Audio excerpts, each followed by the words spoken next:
uyayibona lo shuni wengane zakwethu yona iMashelela TV la ngithi ngiphethe inkabi ke la enkakha ke la itheku uma engekho okusho ukuthi alikho kodwa ke ngiyichaze ke mina ngiyangithanda umuntu uthi ayichazele.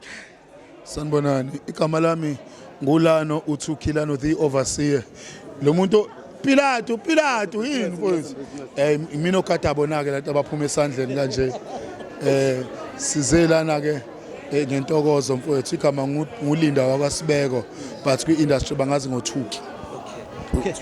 So ngoba inkabi lengisho ukuthi cha isimdwayidwa yona ehlaba phansi ivuke nodaka inkosi impela why namhlanje ila sizo celebrate mfowethu into yabafowethu iAfrosoul uMazulu noNgema shothi umessage Ngema nomfowethu uNgema bayiphathi yethu ezosifsa namacika seThekwini so sithe namhlanje asizoba supporter entweni yabo enhle belungisa into yabo icocela bangithi